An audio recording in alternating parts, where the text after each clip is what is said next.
MSW Media. Thanks to StoryWorth for supporting the Daily Beans. Give all the dads in your life a meaningful gift you'll both cherish for years. Go to storyworth.com/dailybeans to get $10 off your first purchase. News with swearing. Daily Beans, Daily Beans. Daily Beans, Daily Beans. Hello and welcome to the Daily Beans for Monday, June 12th, 2023. Today, Donald will appear for arraignment in Miami after the 38-count indictment by the DOJ is unsealed. Judge Eileen Cannon gets the documents case.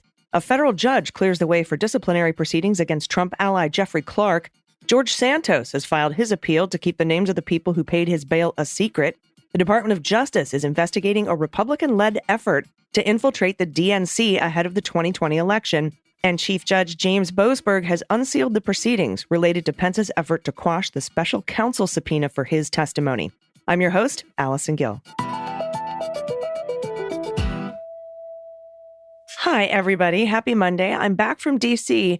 My voice sounds like a train wreck, and I apologize in advance, but, I can't stop making these shows. It's just the air quality was so bad because of the climate crisis, the wildfires in Canada. When I was in D.C., I wore an N95 mask everywhere I went. I do that when I travel anyway, but this time just to be outside walking around.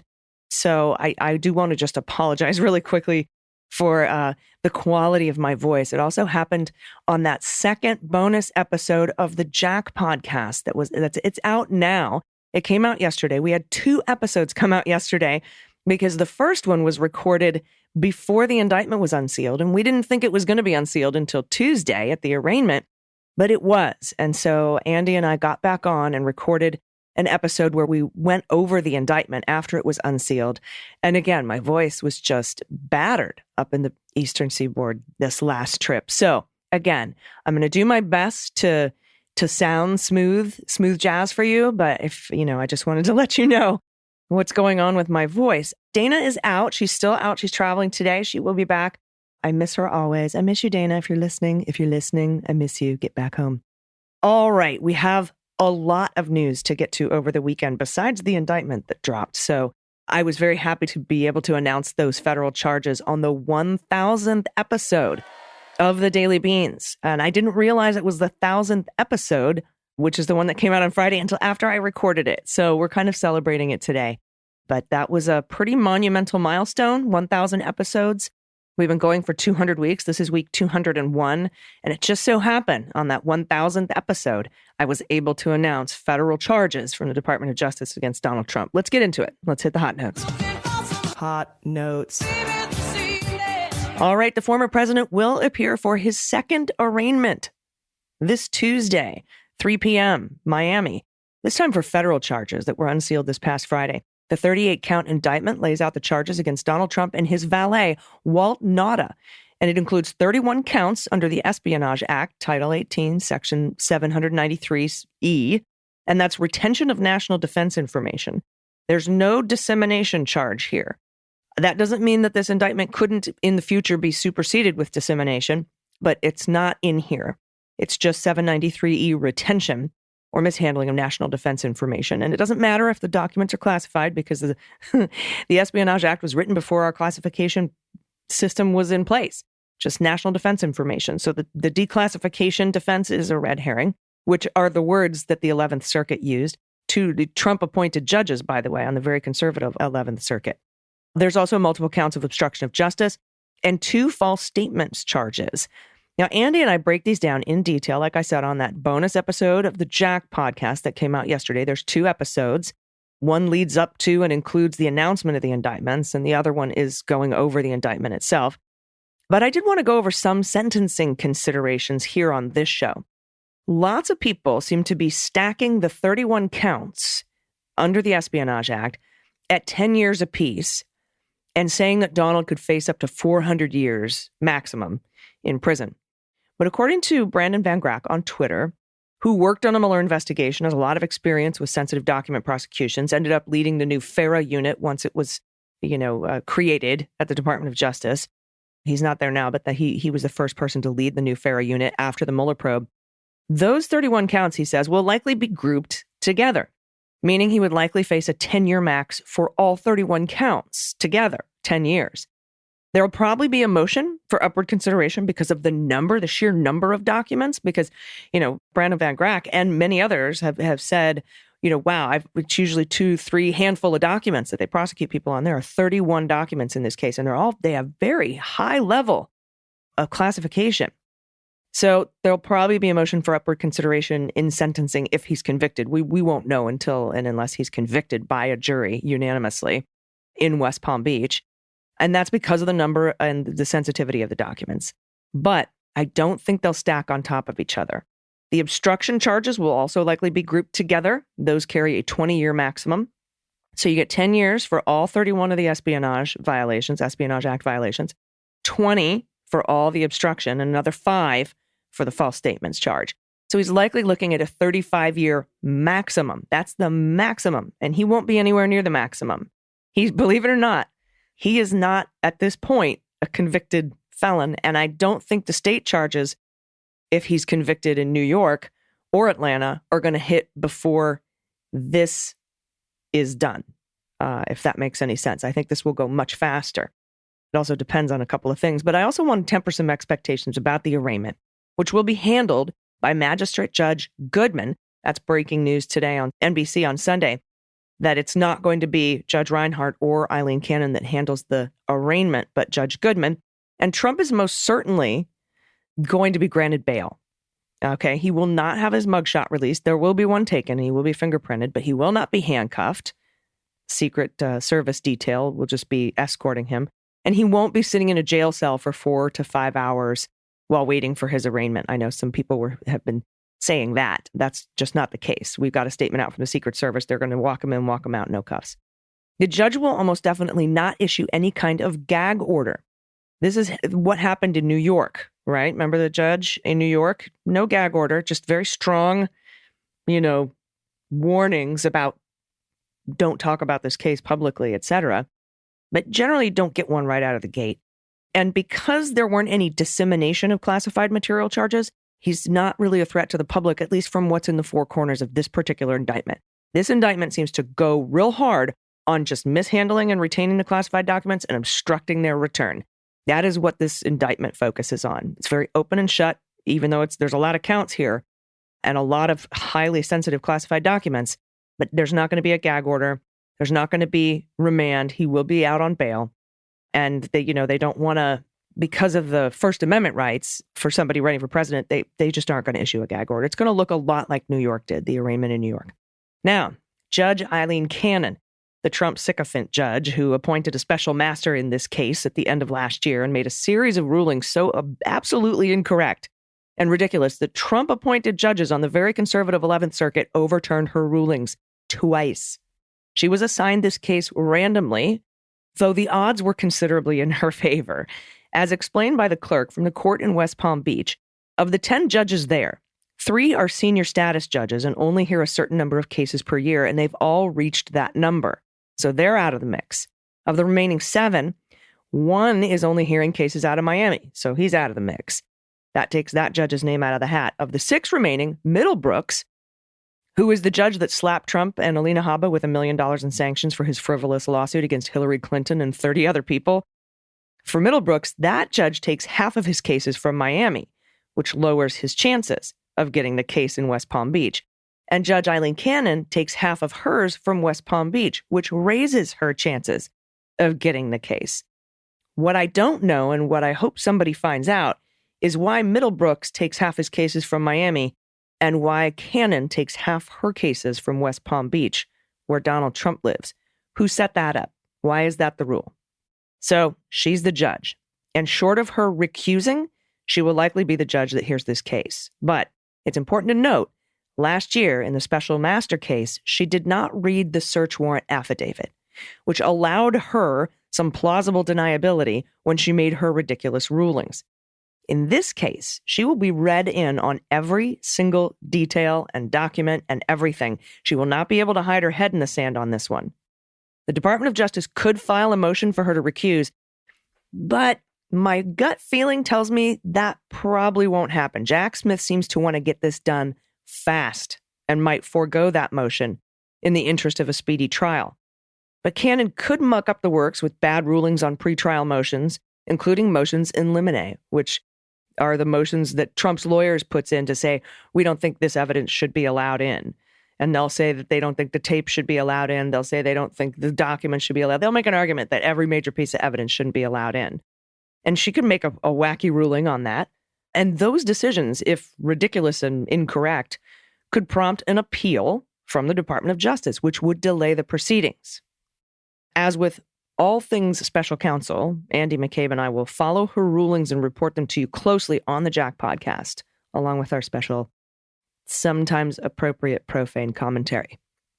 Now, on to the special counsel investigation into January 6th.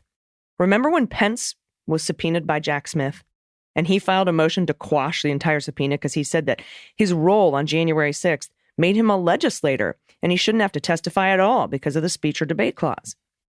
And we learned that Chief Judge Boasberg said that the speech or debate clause does apply to Pence, but that he would still have to answer some questions. And Pence took a victory lap, calling that a big old win. But I said, no, man, this ruling goes heavily in the favor of the Department of Justice. And I said, though, Pence won't appeal. Remember, I was like, I don't think he's going to appeal this. He got a little bit of a win. If he appeals this, a higher court could decide he doesn't have any speech or debate clause protections. So he's not going to risk that W. He's going to take it and he's going to run with it. He's going to take his teeny tiny win and run around the block like he beat the deep state. Well, that proceeding was just unsealed this weekend by Judge Boasberg. And I was right. Per the ruling, Pence lost every argument except two very narrow lines of questions that he can't be asked about. First, the judge held that the vice president is protected by the speech or debate clause when he's doing legislative stuff. And that's because the clause protects the act, not the actor. So based on that, the judge determined any conversations he had with Trump or any members of Congress where those other parties were trying to get him to do stuff that's either illegal or outside the scope of his duties that day, none of that shit is privileged. None of it's covered by speech or debate. In fact, nothing is, except two very specific things, and that's Pence's prep for the remarks that he made at the beginning of the certification process. Those are the ones he amended. He worked with the parliamentarian to amend those remarks because he knew Trump was trying to get him to throw out votes. So he wanted to amend that. And I said, that sounds like a legislative act to me, working with the parliamentarian in the legislature to determine what speech you're going to give on the floor as a member of the legislature. So that cannot be asked about.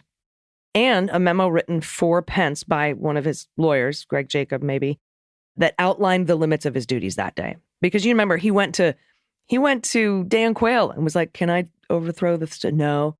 So he went to one of his lawyers and said, write me up a memo that tells me what my limits are on this day. So I have it in writing. And one of them did. Now, these are two things that the special counsel really doesn't need. Because first of all, the law's on his side. It's all publicly reported. So we don't really need that. Everything else, any crimes, anyone trying to get him to break the law, he had to tell prosecutors about all of those discussions, including discussions with Republican members of Congress about voter fraud claims and requests to delay or overturn the certification. I did a whole thread about it on Twitter if you're interested in reading the ruling, but Pence got his ass handed to him. This was the tiniest of little wins for him. And he paraded around like, I am the rule of law and I won. No, man, you had to tell them pretty much everything they wanted to know. And that's going to be really important when charges come in the DOJ 1-6 investigation. That's separate from the one Fonnie Willis is cooking and is going to release in August down in Georgia. Next up, in huge Department of Justice news that got buried by the Trump indictment from Kara Scannell at CNN, federal prosecutors are investigating conservative-backed efforts in Wyoming to infiltrate the DNC ahead of the 2020 election. That's according to people familiar. Prosecutors have subpoenaed Richard Seddon, a former British intelligence official, and Susan Gore, a Republican donor and heiress to the Gore-Tex fortune. And that's part of this investigation. Those subpoenas have gone out. The investigation appears to stem from a 2021 New York Times article citing interviews and documents detailing an undercover operation by conservatives to infiltrate progressive groups, political campaigns, and the offices of Democratic as well as moderate Republican elected officials during the 2020 election cycle. One of the subpoenas, which was sent in the past 2 weeks, seeks documents and communications from January 2018 through the present involving numerous limited liability companies and individuals, including Gore, Seddon, Eric Prince, the security contractor and brother of the former Education Secretary Betsy DeVos, remember Eric Prince, the Seychelles guy, the Blackwater fella, and James O'Keefe, the former head of Project Veritas. The people familiar with the investigation said prosecutors are looking into whether any campaign finance laws were violated. No one has been accused of any wrongdoing. The investigation is being handled by the Public Corruption Unit in the U.S. Attorney's Office in Washington, D.C. That's a spokeswoman for the office, said that it does not confirm or deny investigations. Now, Gore recently retained Nicholas Gravante Jr., a New York defense attorney who previously represented Allen Weisselberg, the former chief financial officer of the Trump Organization. We know Weisselberg cut a deal with prosecutors and testified at the tax fraud trial of the Trump Org, resulting in a 17 felony count conviction. Gravante confirmed he represents Gore, but declined further comment. Seddon has retained Robert Driscoll, a well-connected D.C. attorney who's represented numerous high-profile clients. Driscoll also declined to comment. Matthew Schwartz, a lawyer for Eric Prince, said, as far as we know, there are no federal criminal investigations involving my client whatsoever. An attorney for Project Veritas and James O'Keefe referred CNN to the company. Project Veritas and O'Keefe could not immediately be reached. According to the Times, he recently stepped down from Project Veritas, by the way. According to the Times, Seddon, working with Prince, secured funding from Gore by the end of 2018 to train activists to infiltrate political groups. Seddon, according to the Times, recruited former operatives from Project Veritas, where he previously worked. Remember that story about them training people at his ranch, at Eric Prince's ranch? The Times reported 2 operatives trained by Seddon pledged sizable political donations ranging from $1,250 to $10,000 to Democratic organizations and candidates. Some of those donations gained the operatives an entry into fundraisers and even a Democratic primary debate in Las Vegas. They're infiltrating. It's not clear where the couple got the money to make the donations. It's illegal to use another person's name to make a political donation. It's called a straw donation, and prosecutors have brought numerous so-called straw donor prosecutions in recent years. Sam Patton knows. Remember him? Pled guilty in the Mueller investigation and has now written a letter to a judge begging for the mercy of the court against his cousin, who was there January 6th. One of the subpoenas also seeks any communications involving the couple, as well as the individuals and organizations that received the money. All communications. I am definitely going to be asking Pete Strzok about this on Cleanup on Aisle 45 this Wednesday. And from Scott McFarlane at CBS, Rep. George Santos filed an 8-page appeal Friday seeking to keep sealed the names of those who helped him make his $500,000 bail. Remember, George Santos has been criminally indicted by this Department of Justice. Submitting the filing just before the noon deadline, Santos' lawyer argued that the people who've helped him post the bond would likely have to withdraw from serving as his bond supporters if their names are released. This, Santos says, could force him into pretrial detention or impose upon him onerous release conditions. The court filing includes a passage stating that Santos, quote, has essentially publicly revealed that the suretors are family members and not lobbyists, donors, or others seeking to exert influence over the defendant. We should take Santos at his word, shouldn't we? He's got such a good track record about being honest. Santos' next court appearance is scheduled for June 30th, but the judge could rule on whether to release the unsealed records at any time. The federal judge in New York granted a request for media organizations to make public the identities of 3 people who signed the bond for Santos' release after his indictment, but said their names should remain hidden for now to allow him to appeal. The consortium of media organizations sought the unsealing of the records, citing First Amendment and common law rights of access to the information. They're saying, look, if somebody's giving a gift to a U.S. congressman, the public has the right to know. Court filings show that the House Ethics Committee, which is also investigating Santos, has also requested the identities of the individuals who helped make bond. Santos' legal team has not provided the records of who helped assure his bond to the Ethics Committee. They haven't turned it over. If convicted, he faces up to 20 years in prison for the most serious charges. Again, we'll discuss this in depth on Cleanup on Aisle 45. And this is from Kyle Cheney at Politico. A federal judge has cleared the way for the D.C. bar authorities to resume a long-stalled disciplinary proceeding against Jeffrey Clark. You remember him? He was the guy that Trump wanted to install as the attorney general. And Hirschman was like, you're going to be overseeing a graveyard because we'll all fucking quit if you put him in there. That Jeffrey Clark, the one who wrote the letter to 7 states saying, we found election irregularities, so you need to send us an alternate slate of electors for Donald Trump.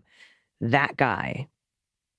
Clark, an assistant attorney in Trump's Justice Department, whom Trump considered naming acting attorney general amid his final frenzied bid to remain in power, has tied up those proceedings for nearly 8 months because he wanted to transfer the battle to federal court. But U.S. District Court Judge Rudolph Contreras rejected Clark's effort on Thursday.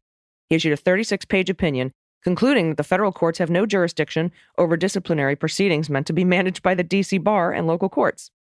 D.C. bar authorities charged Clark in 2022 with engaging in dishonest conduct and seeking to seriously interfere with the administration of justice when he embarked on a weeks-long effort to help Trump sow doubt about the results of the 2020 election.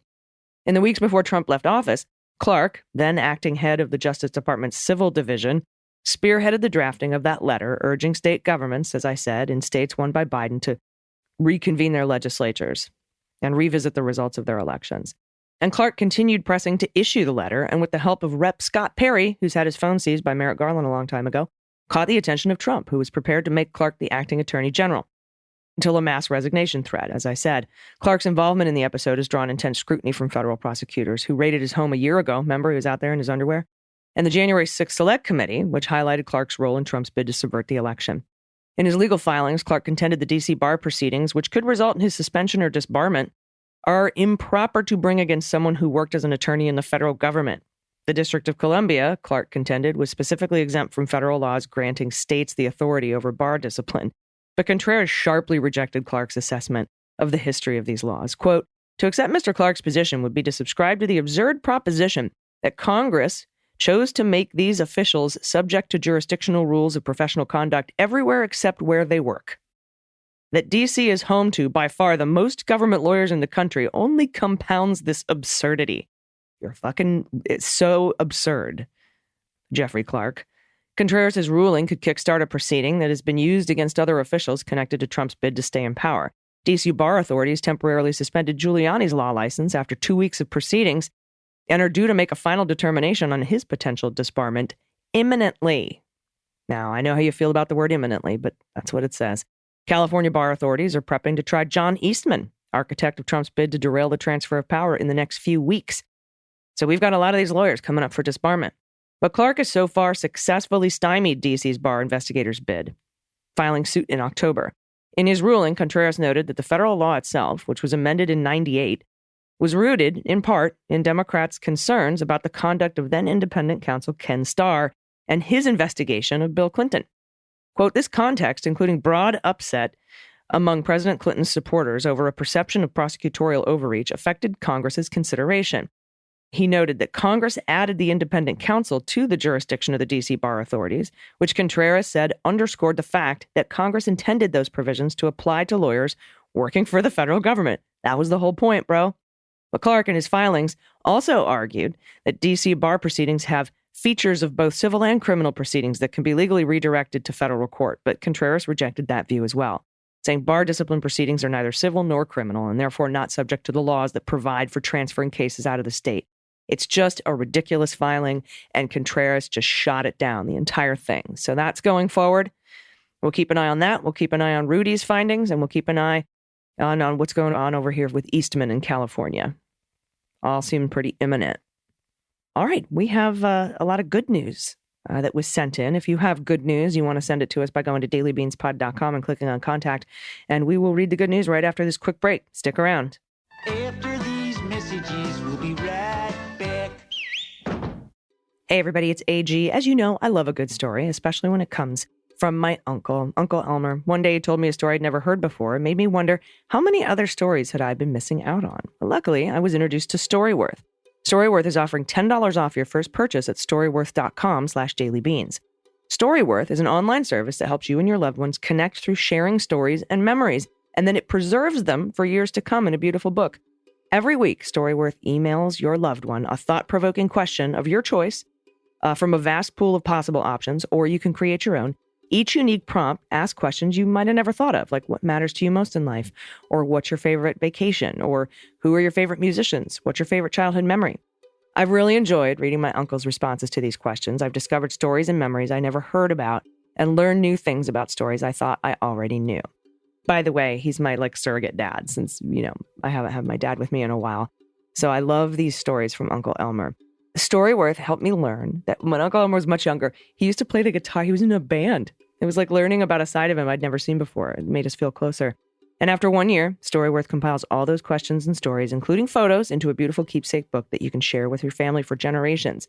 With StoryWorth, the stories that shaped our family's history will not fade away, but instead become a timeless gift that we can enjoy again and again for many years to come.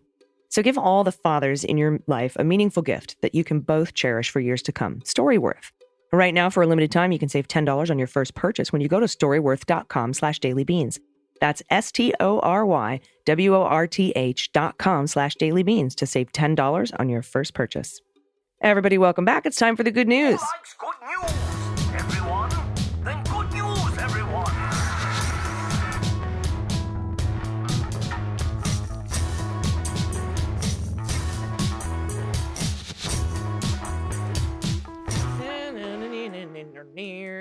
Good news, good news. And if you have any good news, confessions, corrections, if you want to play What the Mutt or send me a frog orgy picture or send baby pictures to Dana. I also love the baby pictures, and I'm pretty sure Dana's cool with frogs. Shout out to a loved one. If you don't have pod pet tax to pay, you can share an adoptable pet in your area. Give a shout out to your small business or a small business in your community that could use the support. Anything you want to send to us at all, you can do so at dailybeanspod.com and click on contact. All right, first up, a correction. In the E. Jean Carroll defamation case, I have referred to her motion. I've got a couple of these that were sent in, so I'm just going to let you know. I've referred to her motion to amend her complaint, Carroll 1, after Donald continued to defame her in the CNN town hall. I've been referring to that as a second amended complaint. It's actually her first motion to amend her complaint. Don't know where I got that it was the second. We haven't heard the ruling on that motion yet. So it's not the second amended complaint. It's just the amended complaint. All right, next up from Jennifer, pronouns she and her. Good morning, Beans Queens. I have been meaning to email you for weeks, if not months, but the former guy's indictment seemed to be the perfect time. Holla-fucking-luya. When I moved into my empty nest loft late last year, I came across some of our signs from protesting in the summer of 2020. And I thought to myself, one day these signs will be in a museum. So I created my social justice wall, pictures attached. With last night's indictment, it's the perfect time to break out my Stop Hiding Bunker Bitch sign. And since it's Pride Month, we can also rock the Black Trans Lives Matter sign too. The pictures between the two signs are various flicks from summer of 2020 protests with my ride or die middle child. I'm also sharing a picture of my baby. We know DG loves babies. Well, she's really not a baby, as you can see, but she is my grand finale. The picture is her off to her junior prom. I can't believe my kids are all grown up. Finally, I can also pay my pod pet tax. In the past, I've shared pictures of my grand doggy. However, I became a dog mom in February of this year. I'm a tax accountant, so I really thought it was stupid to get a puppy in the middle of my most hectic time of the year, but in reality, it was the best thing I did. She forced me to get up and away from the desk to walk her every few hours, and you can guess her breed, but there's only one breed, so it's probably not too hard to guess. Happy Indictment Month. I look forward to this weekend's Jack episode. What a beautiful, sweet, sweet, beautiful Staffy. Look at this. Honey. Oh, you're a dog mom. That's so cool, Jennifer. And yeah, boy, we did it. Long time coming, but we finally got that DOJ indictment. I'm still waiting for the January 6th indictments, but it's a very good feeling of justice. And I know a lot of people are like, this is somber, it's sad for the nation. Yeah, it's fucking terrifying what he did. And it is somber what he did. And it is terrible what he did. Celebrating justice about what he did is not, in my view, a terrible thing. I think it's something to celebrate. Democracy and the rule of law, I think, are things that we can celebrate. Just my 2 cents. I understand if you feel differently. Nicholas, he, him. My partner and I are making a new addition to our family with a 3rd puppy. Holy crap. We found a great organization in the Denver area called Moms and Mutts, where they take in pregnant and nursing dogs rather than euthanizing them before being born, and find foster homes and organize adoption events every Saturday. We found our new pup, who will be ready to come home with us after growing a little with their mama. Please guess Little Indigo Maves, that's Indy May for short, breeds. Love the show. Happy to be a patron of all the good work you do at MSW. Oh, this looks like a Bernese water dog and a German Shepherd. That's my guess. Let's see. What do we got? Basset Hound Husky? Oh, come on. I was wrong on both counts, but what a sweet, sweet baby. That's what a Basset Hound Husky looks like. How cool. What a great mix. All right, next up from Steve, pronouns he and him. Keep your spirits high and keep up the great work. Here's a picture of our cockatiel, Mercury, now 31 years old. Yeah, they live a long time. I've always been a dog person, yet when our now-grown daughter was in middle school, she wanted a bird. I never knew how smart birds are. Well, I knew about crows, but ... As you may know, birds are the descendants of dinosaurs, and if the dinosaurs are anything at all like today's birds, the world must have been a very funny place. I like to think that too, right? Like one of my favorite exhibits over at the San Diego Zoo is the secretary bird, and that thing looks like a fucking dinosaur with just like cute little feathers on his noggin, and he is a riot. He is such a clown. Hi, sweet cockatiel baby, 31 years old. Ooh, ooh. All right, next up from Denise W., gritty drama with a strong female lead. Love you, AG and Dana. I'm happy every night when I get the Daily Beans in my inbox, sharing a photo of me chilling with my granddog, Rockefeller Wilson. He's a rescue from Austin Pets Alive and has been with us for 12 years. We have so much fun together. Oh, what a sweet baby. I love cuddly dogs. Everyone's like, dogs don't like hugs. I'm like, I disagree. I think a lot of dogs do. Like this one. All right, next up from BT, pronouns he and him. I'm a United Methodist pastor, and I'm deep in the fight for inclusion. In the midst of disaffiliation, there are inclusive churches called reconciling congregations. If anyone is looking for an LGBTQ plus affirming church, they will find one in a reconciling congregation. Thank you for that, BT. That's really good information to have.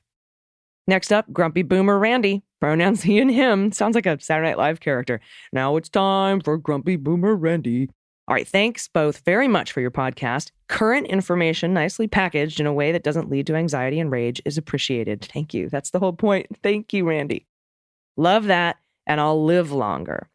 My good news is about a small group, 4 to 7 people who care about pets and their humans. This is a small, nonprofit veterinary hospital in Oregon that serves only low-income families and homeless people. Our hospital does from vaccines to full care and general surgery. Everything other than orthopedic surgery, because I hate doing it, and there are options. The founder, Julia, began it around 15 years ago. And through 3 different buildings and after moves, she's kept it alive. And it ain't the money, honey. We're low cost, but not free. The people here are dedicated, and they all work like it too. And the human owners are also a committed, devoted bunch. These people sometimes will save a big % of their money for weeks sometimes, even to do the simplest things others would take for granted. That's love and commitment you can feel. And not to forget a few better off angels who jump in and help tackle the really big problems. They're terrific and have helped save and treat a lot of very sick cats and dogs. The good news is that they encourage all the rest of us. Bless their hearts. I guess there are more good people than I thought. Happy trails and a pet photo. Thank you so much, Randy. That's so cool. I love those little organizations. They really do just so much incredible and important work, and I'm so glad that you're part of it. So I appreciate that post and that submission, and thank you everyone for sending in your good news. Again, if you want to send us your good news, you can do that by going to dailybeanspod.com and clicking on contact. Give a listen to both episodes of Jack that dropped yesterday. If you have questions for Andy and I that you want answered on the show, you can send those in at hello@mullershewrote.com and just put Jack in the subject line. And then we've got a lot of additional stuff, including this Eric Prince shit, to discuss on Cleanup on Aisle 45 with my amazing co-host, Pete Struck. I'm sure he will have some choice words for Mr. Prince. So everybody, thank you so much. I hope you had a great weekend. I promise my voice will be better soon. Until tomorrow, please take care of yourselves, take care of each other, take care of the planet, take care of your mental health, vote blue over Q, and bring someone with you. I've been AG, and them's the beans. The Daily Beans is written and executive produced by Allison Gill with additional research and reporting by Dana Goldberg. Sound design and editing is by Desiree McFarlane, with art and web design by Joelle Reeder with Moxie Design Studios. Music for The Daily Beans is written and performed by They Might Be Giants, and the show is a proud member of the MSW Media Network, a collection of creator-owned podcasts dedicated to news, politics, and justice. For more information, please visit mswmedia.com. MSW Media. Hi, I'm Harry Littman, host of Talking Feds. a roundtable that brings together prominent figures from government law and journalism for a dynamic discussion of the most important topics of the day. Each Monday, I'm joined by a slate of Fed's favorites and new voices to break down the headlines and give the insider's view of what's going on in Washington and beyond. Plus sidebars explaining important legal concepts read by your favorite celebrities. Find Talking Feds wherever you get your podcasts.